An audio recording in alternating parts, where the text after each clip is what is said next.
We are awakening. We are awakening. Okay, wonderful. Roger, I'm going to make sure you can hear me. Yes, I can. Okay. Super. Well, thank you, Dawn. And what a treat. I just want to thank you so much for being here. This is quite, we are all in for quite a treat. Before we get started, I want to thank the Satsang committee. I want to thank Lynn for making this happen, Rhoda for herding cats, and Julie and Ron and everyone else who's on our committee to bring this together. So as fate would have it, Roger, several of us have just finished a 3-day retreat where we were contemplating what in our language we're calling the 4 principles of God, and what you describe, I've heard you describe level 1, level 2, and coming in that broadly in a macro sense. So I'm just so excited in getting ready for this and being in the retreat. Just you can just see it all coming together. Truth teachings have a way of doing that, don't they? They do, yes. Before we get started, though, I wanted to just start at the beginning, give people allow you to give people a sense of who you are and kind of how you came to this, and just kind of let you introduce yourself. All right. Well, I'm pretty much an ordinary human being. That's how I see myself. I just had an interest that was sparked at a certain time that meant certain information started coming into my life, primarily because when that information was first received, I sort of felt like, oh, wow, this is great. Why haven't I heard of this before? And the information I'm talking about started off, I guess you could say, in a softer sense than typical non-dual teachings. It was just seemed a bit like psychology, about human happiness and the way that thinking works. And it just left me with lots of things to think about. And so that then meant that there was a receptivity. Please give me some more. And that's why I think when we find ourselves on a spiritual path, it tends to be an unfolding, because our system is a filter, as I see it, and it filters out what it can handle, what it needs, what resonates with it.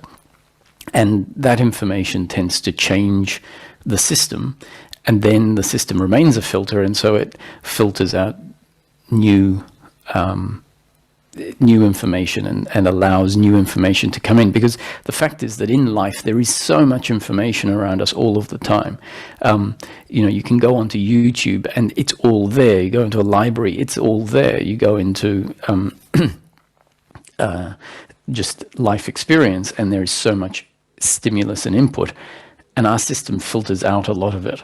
And so we sometimes think, oh, well, this came onto my path just at the right time.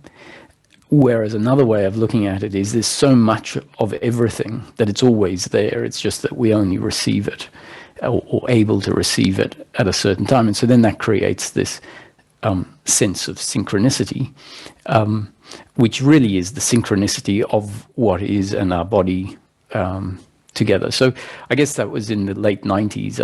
I found myself curious about this topic. I'd always been curious about how things worked. As a kid, I'd sort of try to fix something that had broken, and then there'd be a closed compartment, and I'd sort of open up the closed compartment to see what's in there, even though that wasn't what was broken. And sometimes I'd end up breaking the toy or whatever, just because I was curious to see what was in there. And so mechanics and understanding systems is something that I was wired for. And to me, the understanding of a system means that you can troubleshoot it. You can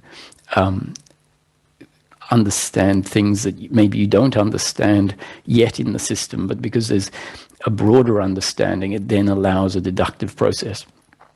So someone who maybe works on irrigation pipes with pressures and water flow and all of that, compared to someone that doesn't know the rules of water flow and how the connections are. If there's a problem in that pipe setup and you're not familiar with the system and the general rules, you can't deduct or have any hope of fixing the problem. It's like, where do you start? And whereas if you understand the system, things that would have seemed like a mystery are not anymore. And so I think spiritual seeking is a lot about receiving information that is generally not spoken about in life, and therefore we're not equipped to understand. And as that information starts coming in, then we start seeing things differently. And that then becomes a normal way of seeing in a learning process. What starts off, when you start getting something for the first time, it's exciting, and you realize, oh, now I know how to do this, that I didn't know how to do this then. But in time, it becomes normalized, a bit like buying a new car. You're excited for a while, and then it becomes, yes, that's my car. And that's, to me, the deepening of the understanding, where in the end you're not talking about this and that because it's not exciting and new in a sense anymore. And what you're left with is a new reconfigured system that interacts with life in essentially a very different way. And those changes can be so deep, they change the fabric of who we are, that essentially we come to know ourselves as a different entity, because actually the structure has changed, and the interaction between ourself and the circumstance in life is now received by an entity that processes that differently. And so essentially that means that we come to know ourselves differently. One of the things I love about your teaching is that no matter what the quote topic's going to be of the day, you start with why you're there. You start with the basics. You start with the most fundamentals of it. And so I love that that's where you start every day, and you reinforce and you reinforce.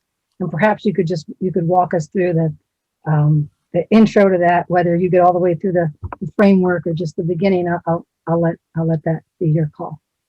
Yeah, that's excellent that you picked that up, because I don't do it by accident. Part of this coming to understand, when we start seeing how our thinking works, is we see that our thinking tends to miss nuances and tends to go off in sidetracks. So spend our whole life seeking something we think is important and not realize that it's not. And that then becomes a hindrance to movement in a flowing and constructive and productive way. So I start off the satsangs saying, look, these talks are about something very specific. And that means that if someone goes, oh, I'm not interested in that, they can go and use the time for something else. But if someone goes, oh, I am interested in that, then let's listen. But more importantly, I say it so that then when we're listening, we can always bring it back to what I had stated, this is what it's about. Because, when you elaborate on a topic, you can go into a lot of subtopics and off into tangents, and especially if a seeker or a questioner thinks something is important, then the questions can get dragged off in that direction, and you might end up talking about whether aliens exist and stuff, which might be interesting relative to certain benchmarks, but it might not be what we're really looking for. So I say the talks really are about peace of mind for the human being that is here living their life in daily living. So peace of mind in daily living. And that's it. Everything else that is said because it is relevant and feeds back to this question, this topic of peace of mind in daily living. And what is the opposite of peace of mind? This is why, so I'll throw this in, and people might say, then realize, oh yes, that is something I'm interested in. The opposite of peace of mind is suffering in daily living. And when I use the word suffering, I'm not using the word suffering in relation to pain, physical pain, backaches, or being cold on the street in winter. They're circumstantial pleasure and pain, and life is full of a vast range of pleasure and pain, and that's inescapable. And I think we need to be able to start to distinguish and recognize that there are these layers that our thinking tends not to see at first, because it sort of just bundles everything together, working off our experience, which tends to be a conglomeration of everything. So suffering is not pain, not physical pain or emotional pain or financial pain, but suffering is our attitude to the flow of life, our attitude to the pleasure and pain of life. And that attitude is one that we could say is an attitude of attachment and personal doership.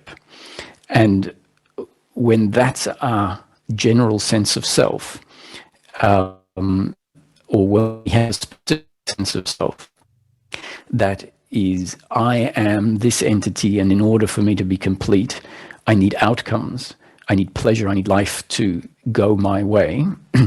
And as well as being a human being that needs outcomes and life to look a certain way in order for me to be content, happy, complete, whichever way we look at it, we also tend to see ourselves as the orchestrator of life, the entity that is in control of what happens, including and especially in control of our own inner movement, thinking and feelings. And that is an attitude towards the circumstances, the various outcomes that happen throughout our day, throughout our life, and included in the circumstances, the speaking, for example, the speaking now. And we have this built-in attitude that has been sort of put in place because of how human development happens. And the attitude just assumes, well, if there is speaking, I must be doing it. And that becomes the identity that develops from a very young age, that sort of hangs around and is there whenever we're living. The identity that I need outcomes, I am dependent on outcomes. So attacked and diminished by painful or negative outcomes, and added to and uplifted and made more complete by pleasurable outcomes. And furthermore, that I am the doer of how life turns out, the doer of how I perform, and my aptitude and my capabilities. And therefore we see the others as the doers of how they perform and the outcomes in life. And so this sense of self is a sense of self that has to be at war with the unfolding of life, because, as I said, the very nature of the circumstance of life is that sometimes things are going to be pleasurable and sometimes painful, and we're not in control of that. And so that needs to be understood and accepted and seen as being the fundamental essence of the flow of life. That if we have the idea that I will one day be able to control life, manifest life in a way that is all pleasure, that's stemming from an entity that believes it is only complete if life is pleasure, pleasure, pleasure, pleasure. And that's an unrealistic expectation. So if we can just surrender to the fact that, wow, the flow of life is not in my control. Tomorrow's outcomes are a mystery. And no matter how much planning we do, we're not going to be able to control the outcomes. You're not going to know how you're going to perform in a meeting, what you're going to say, what the feelings are that arise. It's a mystery. It becomes apparent at the time. And even when it happens, it feels like, oh, I did it. But really, it's a happening. It's an arising in the moment. And a realization of this and the describing of it can be useful at allowing us to start seeing dynamics that we hadn't processed in this way. Seeing of this means that we start to recognize the suffering that exists in our life because of our attitude to the flow of life, because of how we relate to outcomes and how we assess why the outcome happened. So the end of suffering is what I believe sums up what most spiritual teachings are getting at, and each teaching will do it. Will affect this in a different way. So a teaching is a methodology, and there are very many different methodologies out there. And they tend to dovetail in with each other. So they're different, but they're not necessarily wrong or inappropriate because they're different, because we tend to need different teachings at different times. And when we really listen, we'll start to hear that a teaching really at the end of the day is talking about the end of suffering, the end of psychological suffering, which is an uncomfortableness with oneself. And that suffering, the end of that suffering, is what I call peace of mind and daily living, which means we don't end up with special powers, being able to be in several places at once, or read people's mind, or know the workings of the universe, or be filled with love or joy, which is a feeling that feels good. That to me is part of the pleasure and pain, and often our attachment and our idea about enlightenment delivering all of these sort of things, including bliss and love, is a remnant of this, or a result of this psychological identity that has been put in place that believes that it needs those things. And so it hopes for those things and it expects those things, and it can only see life in terms of gaining or losing, feeling pleasure or pain. And teachings use that to their advantage sometimes by sort of dangling a carrot in front of a seeker, because they will realize that if we make it plain and simple and say, this is about the end of suffering, peace of mind, certain egoic structures just will have no interest in that. It won't captivate them, so they won't hang around long enough for the teaching to actually make a difference. So there's a little bit of trickery involved. So at some point, a teaching will transition, and if it's not a teaching, then another teaching comes in and says, hey, it's not really about bliss or love or joy. What you're really looking for, and you can check this out for yourself, is actually the end of suffering. And when the suffering is there, you assume it's going to be fixed by positive feelings, but really just see that it's the resistance, the internal resistance, the uncomfortableness with oneself that's the problem. And the solution is really the falling away of that uncomfortableness.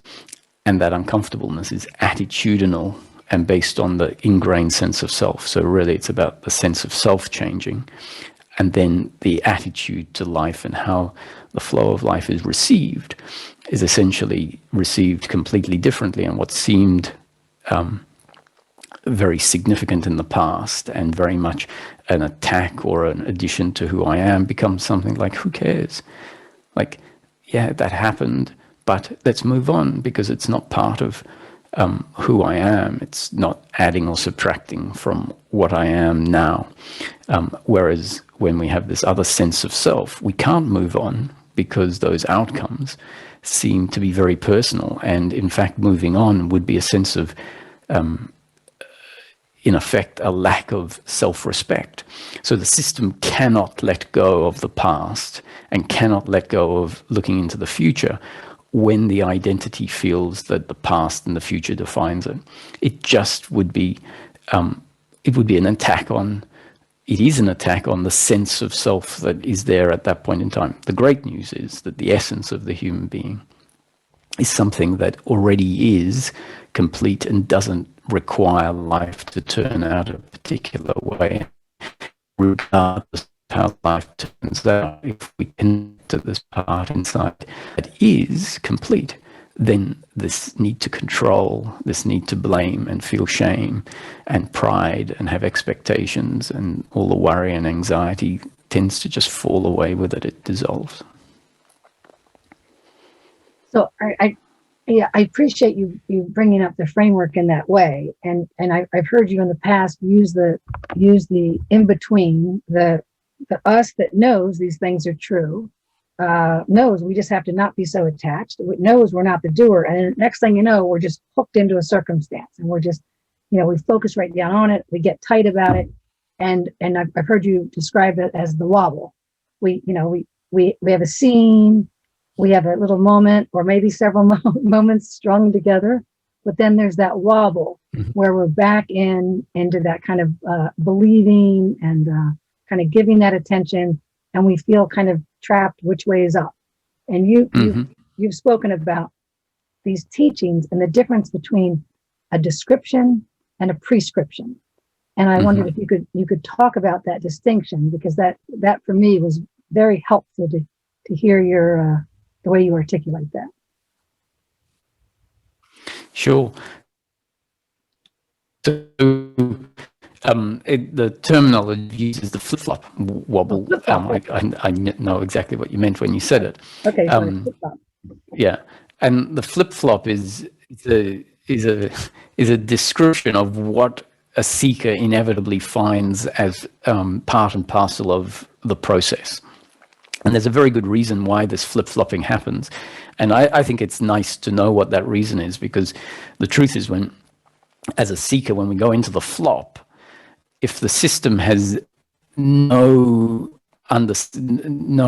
description of what that is, then we're just left with the flop. And the flop is essentially where we find this uncomfortableness, this doubt, the no clarity, and we essentially find ourselves regressing back to a position where we realize, oh, this is suffering. This is where I feel lost and disconnected and don't have any direction or clarity, or don't feel connected to a deeper part of myself. And that's normal. So this flip-flopping is a normal understanding part of the process. And the reason is because the system is changing as the information and the processing of the information goes deeper and deeper and deeper. And that deepening of the understanding essentially is kicking out the misunderstanding, the old beliefs, the old sense of who we are. But it doesn't do it all in one go. There are some significant insights that happen that sort of shake the system and weaken it, and bits fall off. And there's a sense often when we have this insight, that's it, it's all done. And I can't understand, how did I possibly see life that way in the past? I'm not going to fall into that again. And so I have a little chuckle sometimes when someone tells me, that's it. I simply can't, it's not possible for me to relate to life the way I used to. And I say, let's hope. But the likelihood is that the flop will happen. And when the flop happens, you'll laugh, maybe, if there is any capacity to laugh in the flop, at the fact that a week ago you were adamant that it is all seen clearly now, and that there's no way for the old attitude, the old sense of self to re-emerge. And the reality is that it does re-emerge, and it feels like everything that has been understood has been lost and it's out the window and we're back to square one, which is not what's happening. It's just that the pockets of deep beliefs that haven't been uprooted have sort of made their way to the surface, and they're coloring life in that moment. And so if we look at it as a dissolving of belief structures and understand that those belief structures have a lot of nuanced structure to them, and that what feels like a collapse of the structure might be a collapse of part of the structure. And then we find out that it's just part of the structure, because inevitably we find a circumstance happening, and instead of being at ease with it and not feeling attacked by the circumstances we might have yesterday, suddenly there's this response where the circumstance seems all important. And inevitably that will fade away and we find ourselves back into the flip. It's like, And the observing flip-flop is actually a great feature, because what it does is it allows us to assess the suffering structure, assess the dynamics that are at play, which we could call, this egoic structure, or the doer and the attachment to outcomes, and see them in terms of the descriptions that are put forward. So one of the two key components that I describe as being the key components of the sense of self that suffers is the belief in personal doership. I make my thinking happen, I make my feelings happen, I make my actions happen, and I control the outcomes, or I should. And the other is the same. So that is the sense of who we are that's been deeply ingrained. And it leads to blame and hatred, and guilt and shame, and pride. Now, the pride at first mightn't seem like suffering, because it's linked to a feeling in relation to, or an attitude in relation to, positive outcomes. And so generally it's a positive outcome, so it doesn't feel the same necessarily as when outcomes are not pleasurable. But the essence of it, of pride, is I am the doer. Look what I have done. Look how good I am. Oh, I am worthy. I'm better than him and him and him. Good, I'm feeling better about myself. And when peace of mind has set in, which means that entity claiming ownership has dissolved, if pride comes back in and you get that out of there, you realize that compared to the crispness, the cleanness, the silence of the attitude of doership, compared to that, pride, and especially blame and shame, they have a visceral sense to them that is just uncomfortable. And so that's very important for us to start feeling. And the flip-flopping gives us this potential to have an experience of when the doer that is attached to outcomes is deactivated, and we see the flow of life happening, painful things happening, and yet there isn't this involvement, this reaction, this sense that this is crucial, that it changes, or that it didn't happen this way. And then the next week we find that there is this stickiness, this involvement, this psychological sense that this is an attack on who I am. And being able to see it, and hopefully with the aid of certain concepts that have been put forward to us, put words to it which allows the dynamic to be seen for ourselves. And that's very important, to be able to see for ourselves because of our own observation, rather than getting lost in just listening to concepts and saying, oh, that's the way it is, and then just believing a concept, because that means it's just in our head and we haven't really looked, we haven't got onto the field that is being spoken about, and got our hands muddied and dirty and really understood the dynamics. And once we do understand them, they become much more than an intellectual understanding, and that's part of the deepening that continues to uproot the false sense of self. And so just to finish up, you asked if I could talk about the difference between description and description.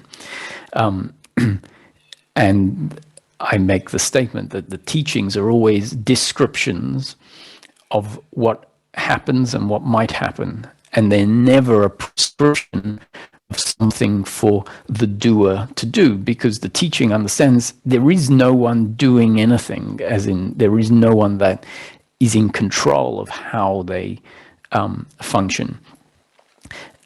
We will function according to the design that we are in that moment. And our thinking, our attitude says, that's me doing it. Whereas, if in this instant your brain sort of had a bit of a malfunction, you might not be able to speak.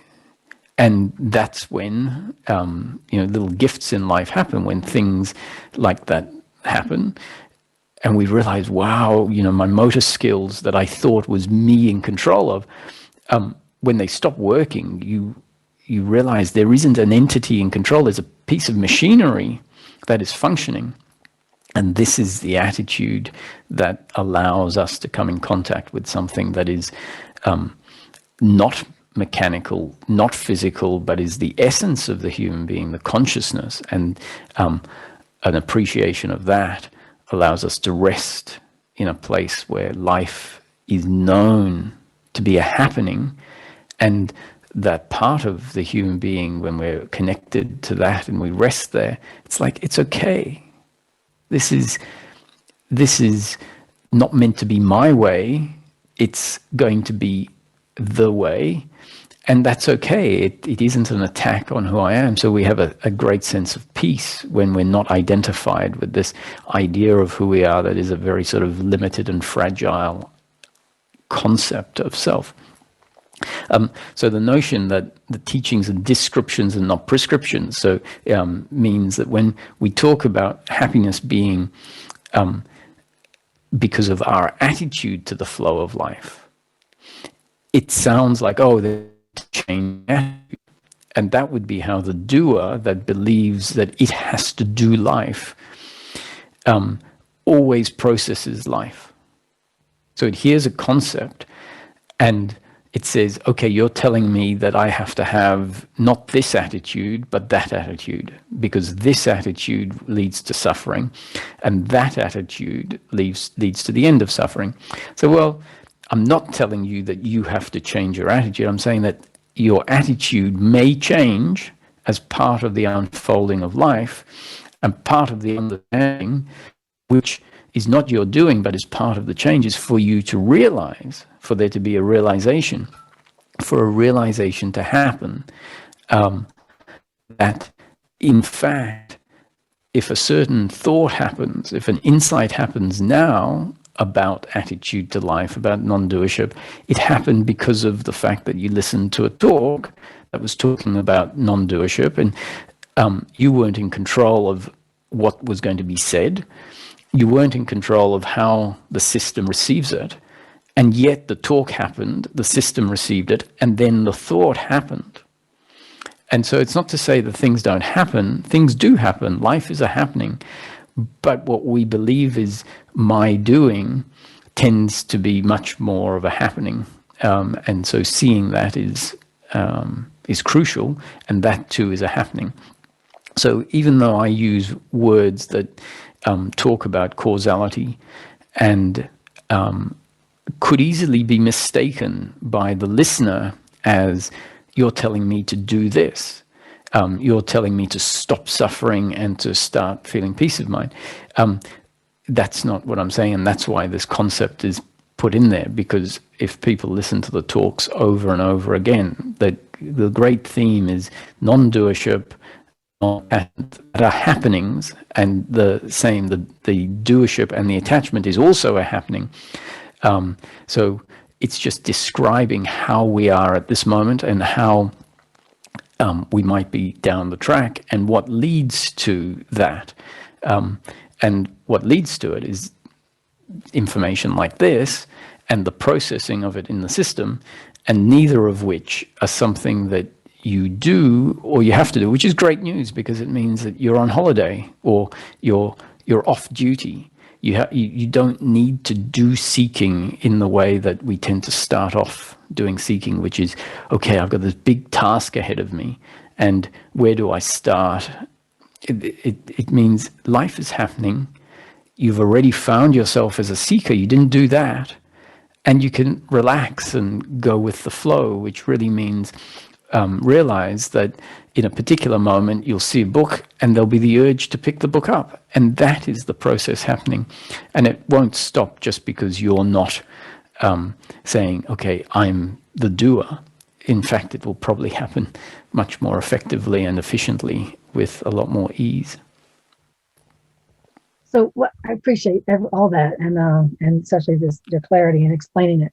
So one of the key, moments or scenes is when we can disidentify as the doer. One of those key moments is when we have that, we watch a thought and we truly witness the thought come up, and we no longer, we can say my thought because it feels like it's in here, but there's somewhere knowing I didn't just do that thought. I was sitting here minding my own business. All of a sudden, thought came up. I recognize it. I might get hooked in, I might not. But there's that scene again and again and again, which then allows this "you're not the doer" to land. So just scooting over just a little bit to the question of awakening versus liberation. So awakening and I'd love your definition. My sense from listening to you is that that's when this awareness aspect is functioning, that we're aware, we're catching these thoughts. We might still get hooked in with them, but we're aware, catch, kind of like air traffic controllers, and we're just watching, and shoop, doop, doop, doop, and we watch them. And there's the sense that there's not just the sense, there's the knowing we're not the doer. And that can be sometimes real clear and real present, and sometimes it fades when a certain trigger is hit, and it all, like you said, the structure just kind of takes over because it still has enough energy in it. But I wanted to see if you could talk about awakening, whatever your definition of that is, and then what you talk about is liberation, which are two very different things, but the one is sufficient but not necessary for liberation. Yeah. You see, to me, because the doer and a particular structure, identity, belief structure, is in place as the human being, because it's the default way that we develop based on our experience setting in place, and how all of the spatial and time aspects of life and the physical senses, the experience they create from a baby forces us to develop with a certain sense of self, which is this doership and attachment. And just in the same way as I mentioned that we'll hear this notion of attitude, and one attitude leads to suffering, one attitude leads to peace of mind, and it's prone for the listener to say, oh, well, I have to do it, which can actually reinforce this sense of doership. Teachings recognize what the problems are, and so they will structure the teachings in ways to deal with the problem. And it's not really one problem. I guess you could always say there is one problem, but there are lots of interconnected components to this sense of self. And so some teachings will insist that there is no time, that there is no causality, and that is addressing a particular part of the structure that is bound to hear anything that suggests time and causality and use it and just keep reinforcing its current structure. So in saying that, I'm hoping to point out that teachings are not telling us the truth. Everything that I put forward is a concept, and in this teaching and the concept that I'm putting forward says that any teaching that is put forward is only ever a concept, not the truth. Now, as part of the teachings, some teachings will argue that and say it's the truth because that's what how the teaching needs to be related to in order to make certain changes. I'm adamant that no teaching will ever tell us the truth.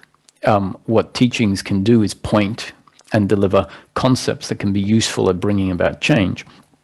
And one of the significant changes in the process is a realization or a recognition of our life experience that is always here. It has to be here in order, or if we are having a life experience, which means if we can see the table, the chair, if we can hear our own talking, hear other people's talking. So if there's an experience of life, there is awareness.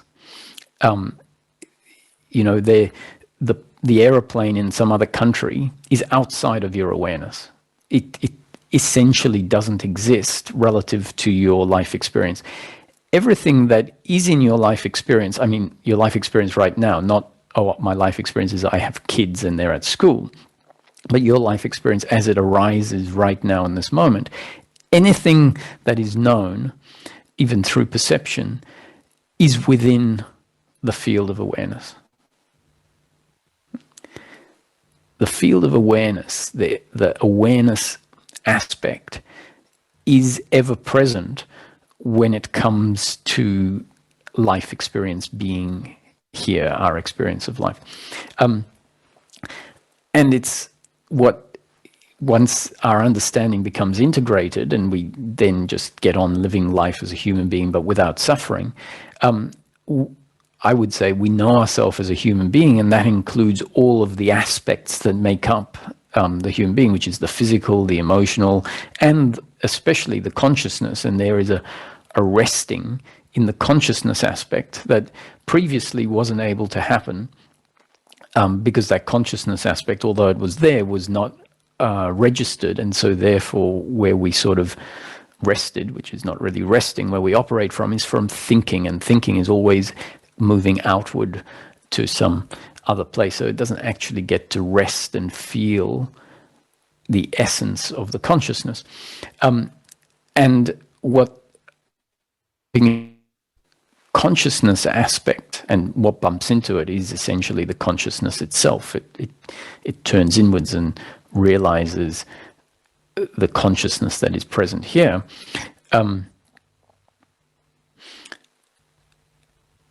What that allows is for life to be witnessed from a perspective that is very different to the way life is seen from the thinking mind.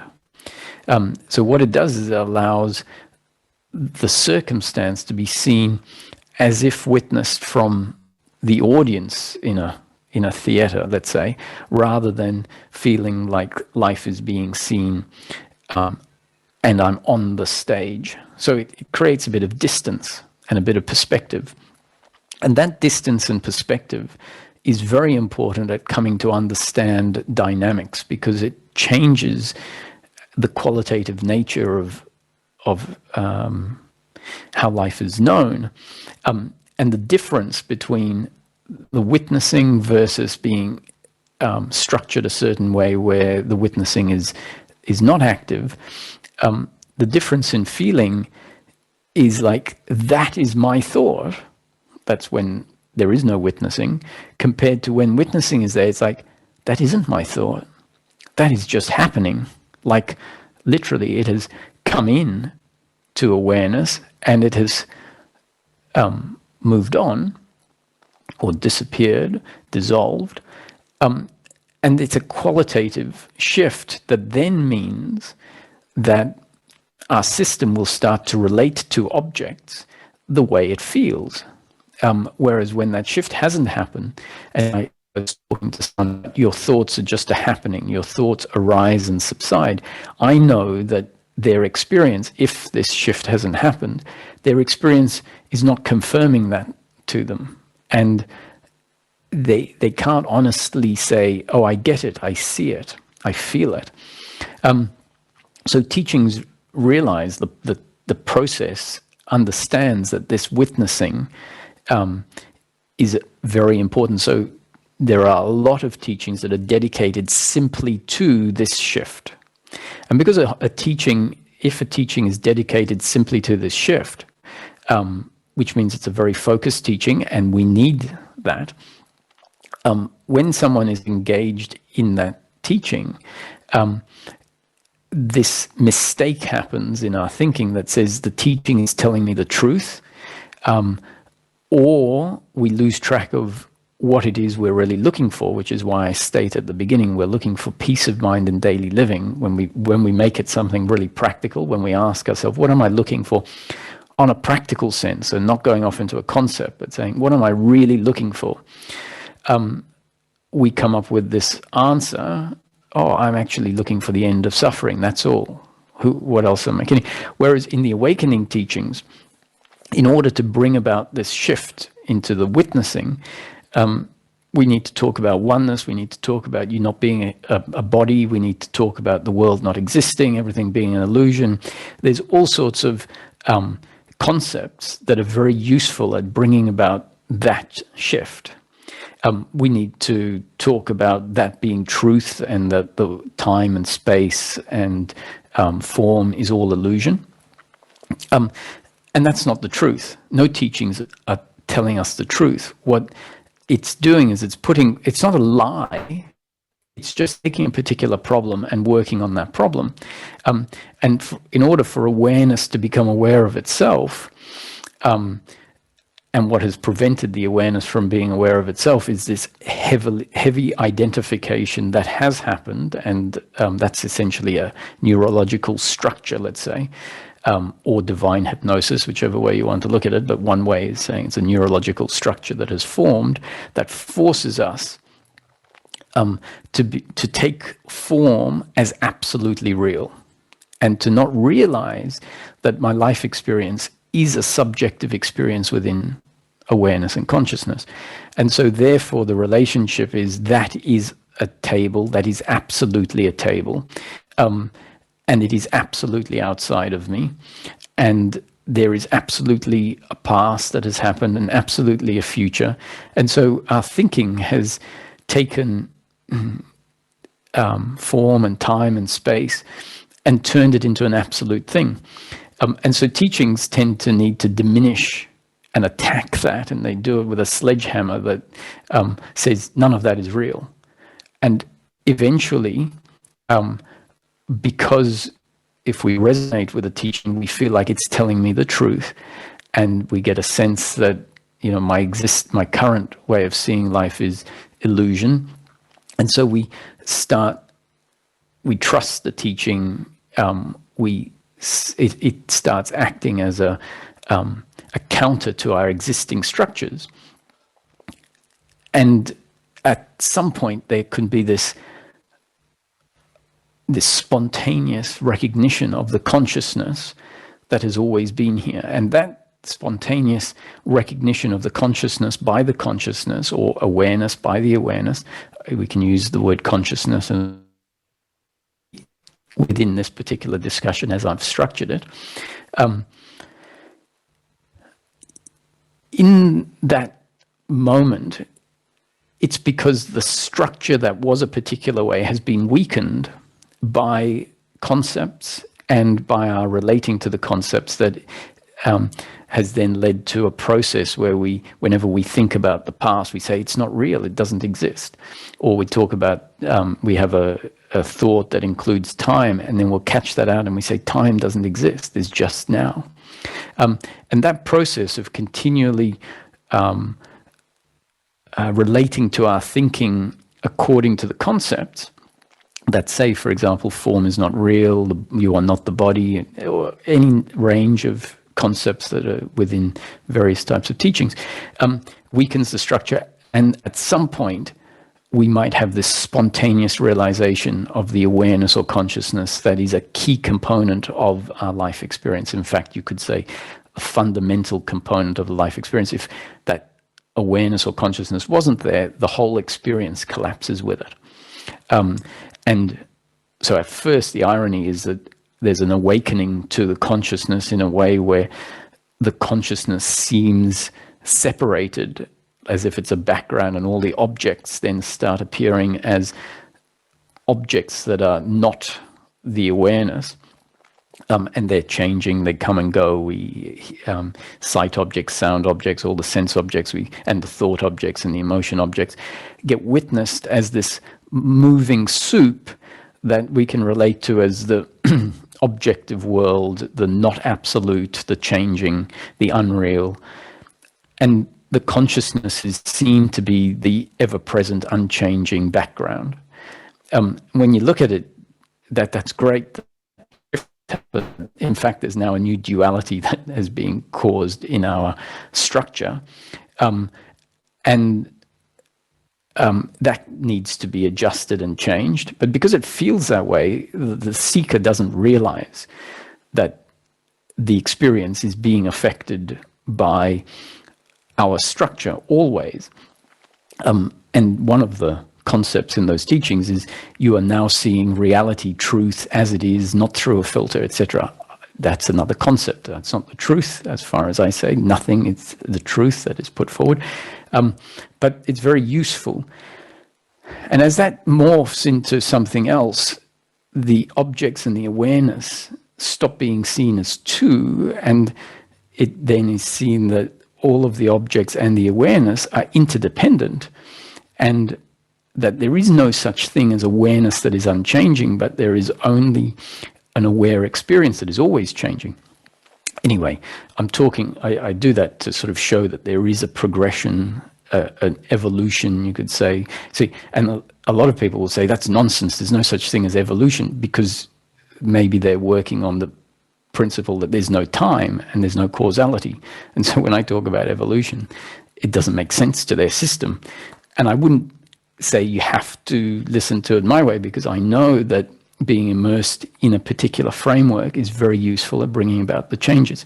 So how does this relate to awakening versus liberation? Essentially, the process of realizing the awareness as a significant component of one's life experience, or the life experience, and in an integrated way, we would say the awareness is a significant component of the human being. That realization is what I could say is awakening. Awakening to the consciousness that was always there, that wasn't realized. So self-realization is a realization of the self, which in this case, as it's being, the self is not, it's a realization of what we can call the self, but really it's an aspect that was previously overlooked. And because that is called self-realization, and because self-realization and liberation are interchangeably used sometimes, then we might think, oh, it's all about becoming aware of awareness, which I don't think it is. I think it's about peace of mind for the human being in daily living, very practical, right? It's becoming aware of awareness is a very significant shift that can help lead to peace of mind, because it means that there can be a resting in that, and there can be a seeing of the non-doership. There can be experiential knowing that my happiness isn't dependent on outcomes, because when we're resting in this aspect of the self, or aspect of the human being that we can call the self, then there is a sense of us being self-contented. That is the understandeth, the peace that passeth understanding, which is I'm at peace without a circumstance dictating it. And that doesn't make sense to our normal logic that says I will be at peace if I get everything I want. And so we need to find this aspect of ourself to start to get first-hand evidence that my happiness isn't to be found in outcomes, that I'm not the doer. However, when awakening happens, the structures and beliefs often are very much still in the system. So what's happened is there is an awakening to this aspect of self, but the I am the doer and attachment belief structure is still in the system. So awakening in and of itself does not deliver liberation. And so to me, liberation is liberation from suffering, or peace of mind. So the end of suffering equals peace of mind. So peace of mind is the absence of suffering, the non-arising of suffering, which is the non-arising of a certain set of feelings and thoughts based on the old idea of what I am, who I am. And so this is the distinction. You have awakening is spontaneous, and then liberation or deliverance of liberation is gradual. And that gradual is as we continue to rest in this witnessing state from time to time, because remember, the structures, the belief structures that are still in the system will drag us out. And there'll be this flip-flopping. But as we return here more and more regularly, we become more and more familiar with it. The pathway to the heart, to resting in awareness, becomes more and more formed. It becomes easier, more natural to be there. And instead of finding ourselves living from out there, eventually the balance of power changes and we find, oh, I now am living from here much more.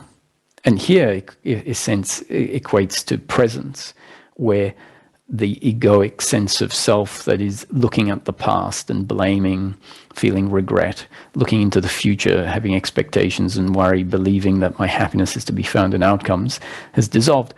And then we carry on doing, but realizing it's all happening according to our genes and up-to-date conditioning, which means our current structure. And so we'll be good at some things, and some things will work out, some things won't. We'll put our foot in it when we're in certain conversations.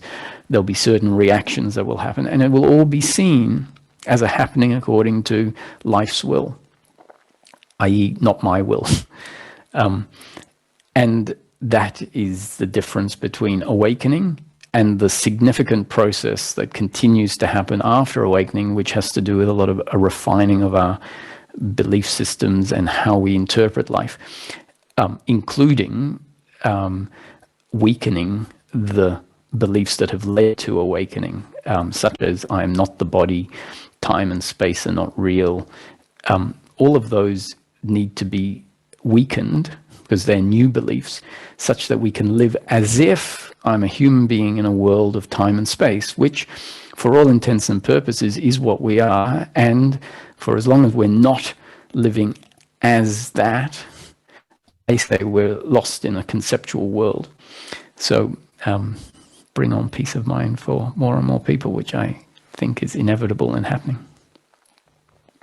Well, wow, that's a lot. Thank you. So, okay, so awakening is when the awareness aspect is functioning and is aware of awareness, and it checks in, it rests in being, it gets sucked out sometimes, but then comes back. And the distinction you make is liberation, which is when so just to be clear, does the self-referencing mechanism fall away, or just the suffering? Well, the old I wouldn't use the word self-referencing so much, but the old self-referencing continues to diminish. So at the point when awakening has happened, the idea of who we are, the structure must have changed. It has changed.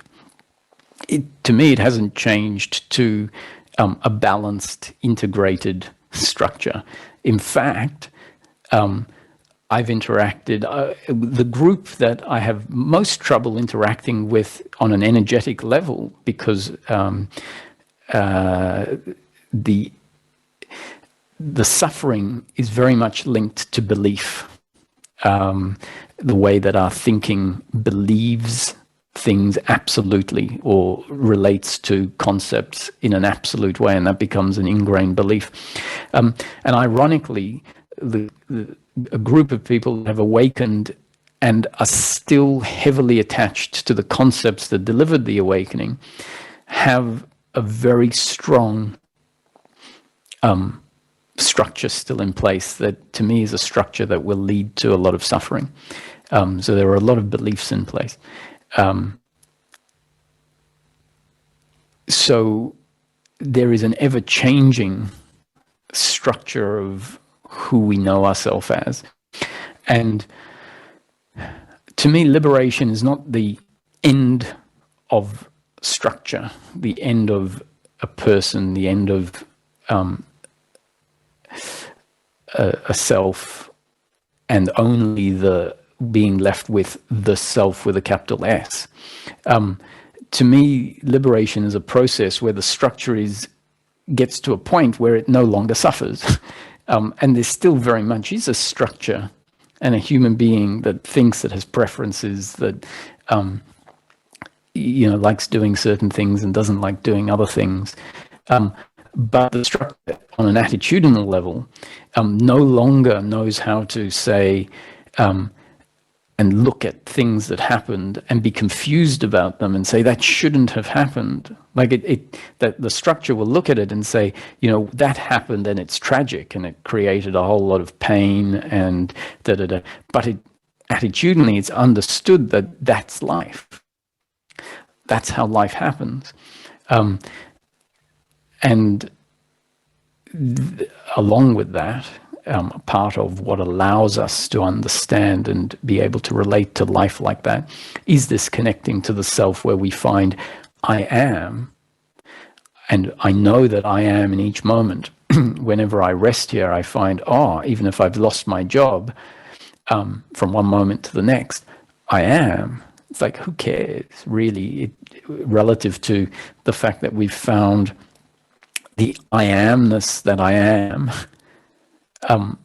Losing one's job is like, who cares? Let me not get hung up on that, because tomorrow I'll look in the classifieds and I'll find another job.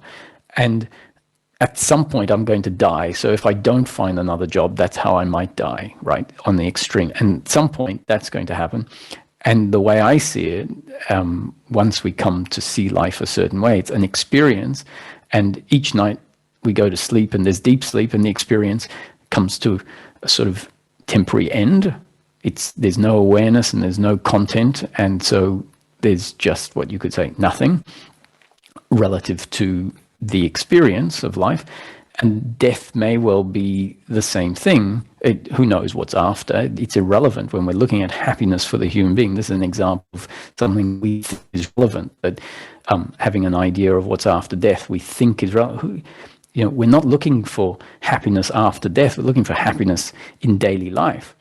Need to worry about the death. But if we assume that we die and then there's nothing else, then where's the problem? There's no problem for anyone. There's no one there to have a problem. And so at some point in our relationship to the flow of life, if we do have access to this I amness, then say, even if I die, well, that's the end of the story. Every story comes to an end. We've seen it time and time again. People die, and that's the end of that experience.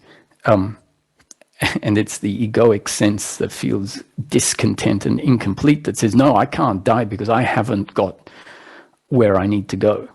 And so I think when that stops and each moment is life, when we look at it as not being there, it's like, well, where's the big deal? It's a big deal if I feel like I haven't. It's like, you're on MasterChef or something and you're plating up and they say, time's up. You go, no, it can't be up. I haven't finished. Anyway.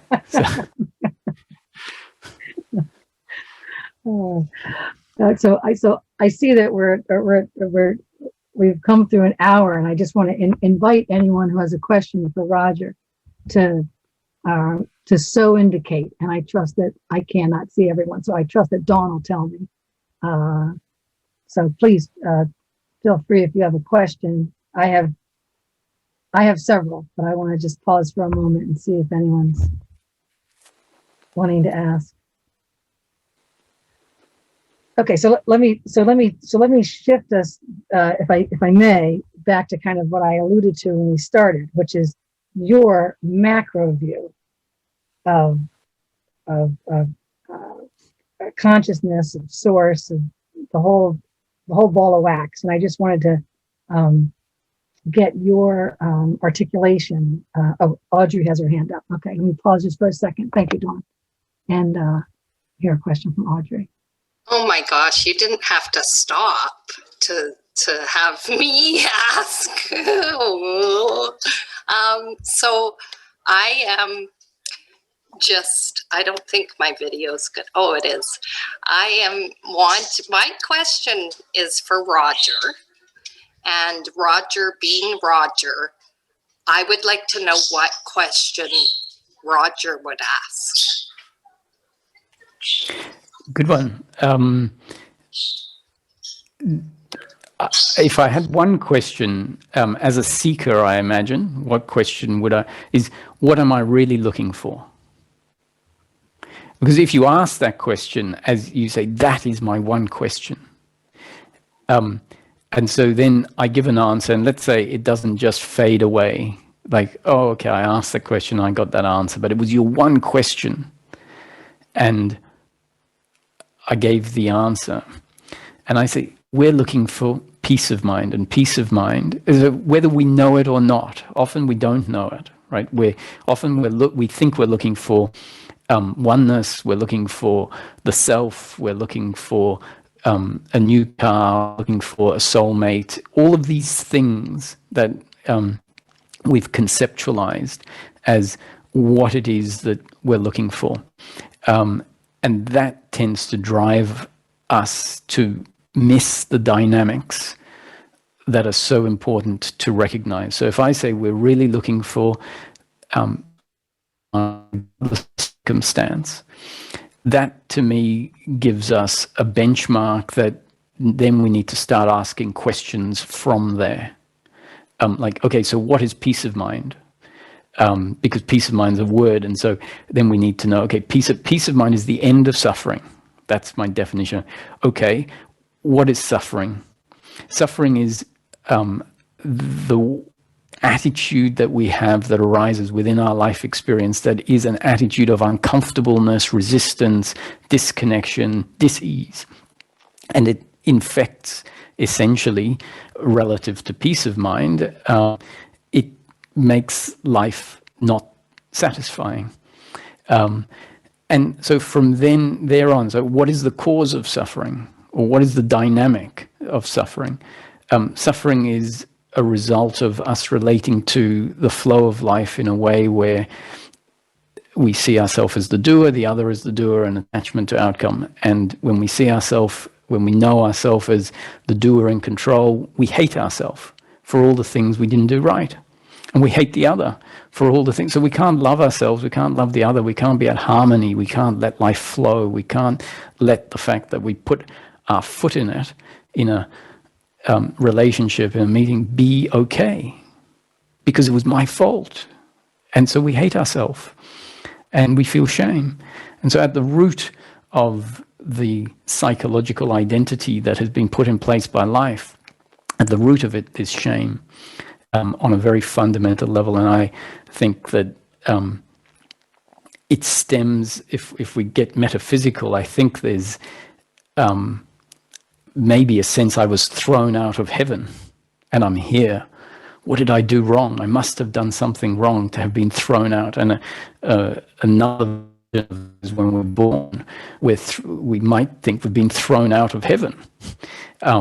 We're now not in the womb anymore. I'm here. Why did I come here? What did I do wrong? And so there's an ingrained sense of I'm not good enough, and an uncomfortableness, not okayness with being here because I must have done something wrong. I'm not complete. I'm guilty. I'm guilty of not being good enough. And so a realization, you're not doing any of this. It's a happening. You can relax, and the load of guilt and blame and shame that we've carried around for our whole life can just fall away. And if we get carried away with dimensions and all sorts of things, we might not end up finding that our seeking is focused on what it is that in practical terms we're really looking for, the end of the uncomfortableness with life. Wonderful. Thank you. Thank you, Roger. Thank you, Roger. So Thank you, Audrey. absolutely. So if I can shift you back to the macro, to your words of level 1, level 2. Rhoda has her hand up too. Let me stop. Let me go to Rhoda for a second. No, you want me to go to this for a second? Okay. Rhoda's asking me to continue. Having you just talk us through that and about kind of this, how the whole framework comes together. This is the beginning of it.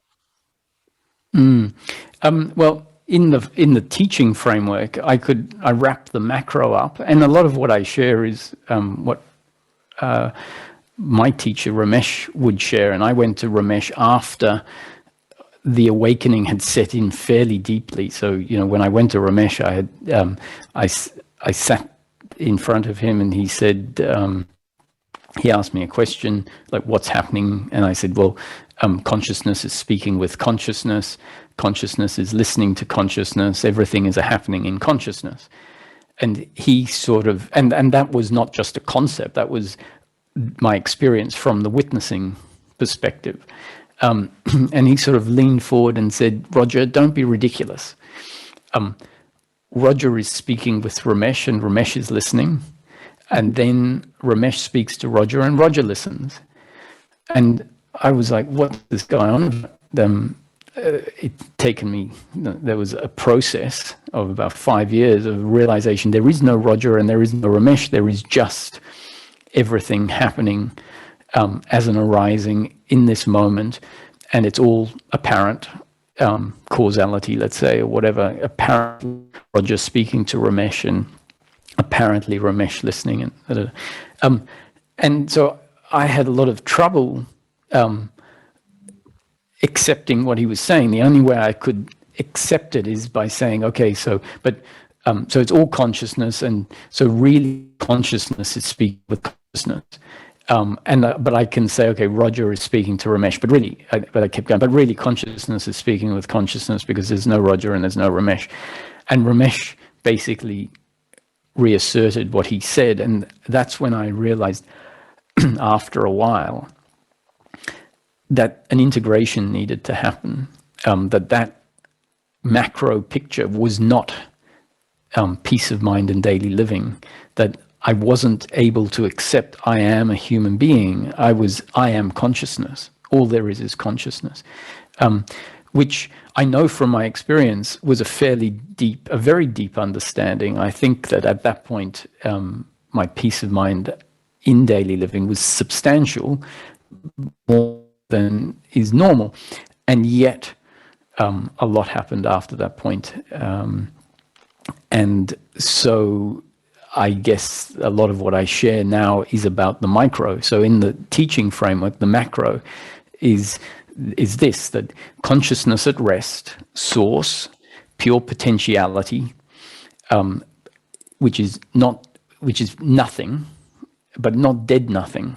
So source in its potential form at some point has to activate, has to actualize its potentiality.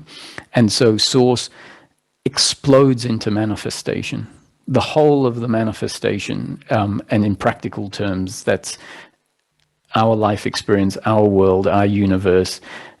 Our universe is not particularly practical. We could then say maybe multi-universes or whatever. In practical terms, it's our daily life is the manifestation. And at some point, the manifestation will return back to nothing. And we can see this happening you can look at it from a moment-to-moment basis. Pure potentiality becomes and then returns back to nothing, and then re-becomes and returns back to nothing. Or you can look at it as the totality of time. Pure potentiality manifests into the totality of time and then returns back to nothing, ready to manifest again into a new manifestation, whatever that is, whatever laws and rules are in that new manifestation. In this manifestation, it's a manifestation of time and space and causality and form. And looking at the macro picture is very useful at creating an awakening. It's not particularly useful at integrating our systems so that we get to just get on with living as a human being free of suffering. And frankly, they are not two separate things. They're interconnected opposites, and they support each other. And if you go into another teaching, it will make my micro very small, the micro view, the causality very small, and it will spend all of the time talking about the macro. And that's very fortunate for seekers, because we end up getting exactly what we need. We stumble into what resonates with us at a particular time, and we stay there for as long as it resonates. And then something comes in and someone says, hey, you're not meant to live as consciousness. Being this, well, that was something that became very apparent to me, so that's why I say it. And the movement that happened after was very, very significant. And frankly, I want to live as a human being. It's amazing to live as a human being, less amazing to live as consciousness. And the benefit of living as a human being, when you know that the human being is a conscious entity, then you have access to self or consciousness. However, it's now framed as maybe not being, I don't know, I don't need it to be God's consciousness. Who cares about God? I just know that I am. And when we look at it, and we look at this idea that the consciousness, the self that I know, is God's consciousness, it's just a carryover concept that we're still believing, because the truth is, if you rest in being and are aware of awareness, it doesn't tell you where it comes from, or it may just well be the consciousness of either this human being or some other being that is conscious. And the idea of where the consciousness came from essentially is a conceptual framework, a teaching that is useful to bring about change. It's not the truth. And the best, I'm not saying there isn't a God, but it's irrelevant. What's relevant is to know the human being in a way that allows us to live in a way that is contenting, and thankfully that way of being contenting means we're no longer needing to take from the other, needing to take advantage of the other. And we find that our behaviors tend to change in a way that creates less problem for us. We are continually seeing what causes problems, and refining that just simply to optimize our life experience, knowing that we're not in control of that. And so there's a surrender to, well, I tried to be better, but I wasn't better. And that is the attitude that leads to the peace, I think. So yes, there is a macro view that we can look at, but I wouldn't necessarily say, sometimes if I talk about the macro, then people say, oh, finally you're talking about, the truth. And I can understand why that is, but I'd suggest that there's a lot more that happens after awakening. Wonderful. Thank you. Rhoda. Thank you. So I'm finding myself feeling lost. That's the truth. And I notice that there's a question about, so if I'm not doing this and this is just happening, then what is my spiritual practice for? What is that? What is that? I don't know if that's a question you can answer for me, Roger, but there you go. Yeah, so, we tend to want to fix the feeling lost. And the wanting to fix it then says, how do I do it? And part of our spiritual practice, especially if we really surrender to the fact that I'm not in control even of my spiritual practice and the outcomes, means that at some point we will realize, the intellect will realize, lostness is part of life, and I may never not feel lost. And getting involved in that lostness is another movement that adds another layer of suffering on top of that primary suffering of feeling unsure, lost. And that's a different movement to what is normally in place. Normally, we want to fix it. How do I, the doer, fix it?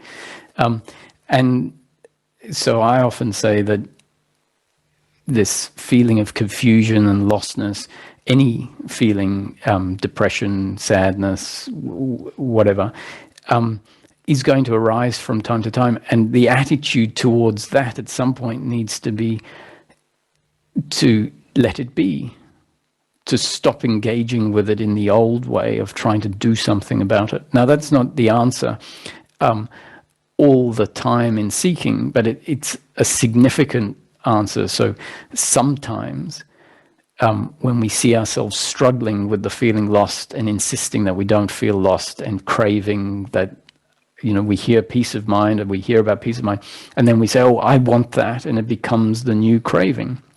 And so if we ask this question, what am I really looking for? And it becomes clear that it's peace of mind, and peace of mind is the end of suffering. What happens is we end up seeing all of the movements of suffering and how they're reinforced, and then a movement in the system can happen. And so in relation to your question, sometimes if you see that insisting that the loss isn't there is more suffering, then a spontaneous stop will arise in your thing and just say, stop trying to fix it.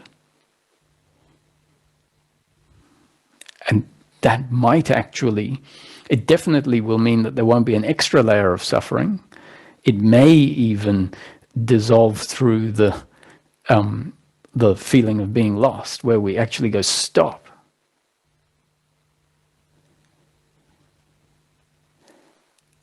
And something else can reveal itself when the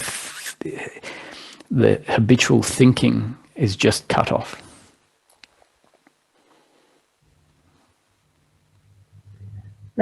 That leads me to ask you. I've heard you talk about, so Rhoda asked about practice, and the way I've heard you put practice, which you specifically call not practice, but to me, it's the perfect way into practice, which is you say, do what you want, and yet, so that can sound like a non-practice at all.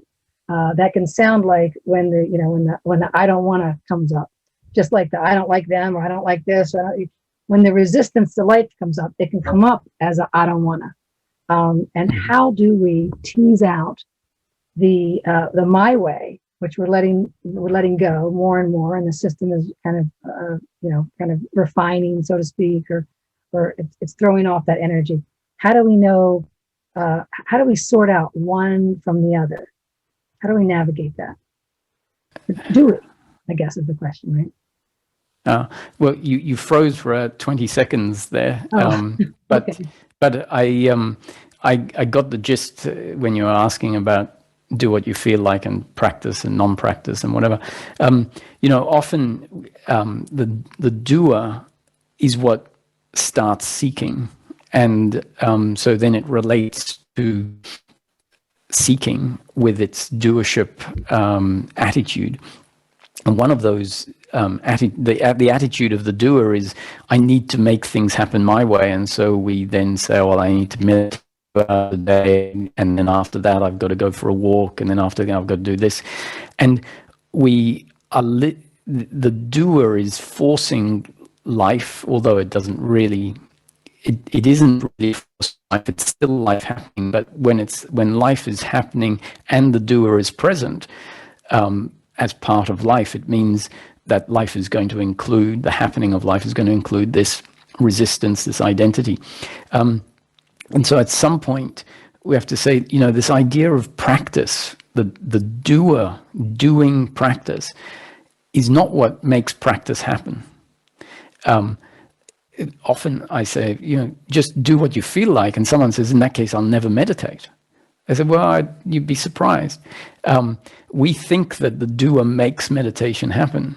We think that the doer makes everything happen. And what's amazing is once the attitude of doership drops away, then you find yourself, I'm here, and the doorbell rings, and you get up and answer the door. And then you might come back and, okay, I'm here, and you have an urge to go to the toilet. And so you go to the toilet. And we realize life continues to happen even if there is no doer, that the doer is an attitude that is superimposed on what is happening, and it's not really what is happening. And so in the teaching we say, look, all of these shoulds and shouldn'ts are useful at a certain point, because certain egoic structures, if you tell them to do what they feel like, it's not going to look good. It's not going to be good. And so, you have the 10 commandments or whatever, and it says, do this and don't do that. At a certain point of our development, we look at the 10 commandments and go, they're not commandments, they're not prescriptions, but they're descriptions of how we can live, how life can happen. And so I would say that somewhere along our journey, we have to stop our seeking in the way that it used to happen, realizing that the identity was driving or was being alive as part of the seeking. And it's just do what you feel like, which means if you don't meditate for a month, who cares? Maybe that's great. In fact, I'd suggest it's great because maybe it was the doer doing the meditation. And if you don't meditate for a month, it means the doer is starting to get a rest. And what I found is when the doer falls away, it doesn't necessarily mean your seeking is going to stop. You can find a seeking happening with an amazing flow. So much so that my seeking was happening while I was dreaming. So all of the investigation and the resting and being, etc., was then spontaneously happening in the dream state as well. So life doesn't need a doer in order for life to happen. In fact, the doer has never made life happen. Wow. That sounds like an absolutely perfect point to end on. The doer has never made life happen. It doesn't make life happen. And I just, on behalf of all of us, appreciate you inviting us into our inquiry. And, if you'll indulge me just for a minute, last spring, when we all went into lockdown, I imagine you had a lot of things you could have done. And you choosing to do satsangs 6 days a week, week in and week out, and week in and week out, brought more specific, testing of this and, assessing the structure and saying, oh, wait, is this gosh, dag it, there it is. It's my belief in doership. When I was mad at my mom, but yeah, I got this whole circumstance, but sure enough, I was believing she was the doer, and I could keep finding it, and I could keep finding it. I could just let awareness fall on it. And it's just such a gift, Roger. It's such a gift that you bring these teachings, that you stick to it, that you know it's going to break down the system. And I for one, and on behalf of everyone, just really thank you for all you do and all you've shared with us tonight. So just a hearty thank you. Thank you, Anne. That's great. And thank you all for having me. And I know that the concepts I put forward may be very different to some of the things that you generally hear here. So I invite you to just drop them. They're just concepts. They're not the truth if they don't resonate with you. And if they do resonate with you, then see where they dovetail in and fit in with your seeking. I still do online satsangs once a week now. It's gone from 6 days down to 3 days, down to 2 days, now down to 1 day a week. So anyone who has enjoyed this can tune in on a Saturday. And there's lots of YouTube content. So feel free, and I'm glad it resonates with you, Anne. Thank you very much. Thank you. Thank you, Roger.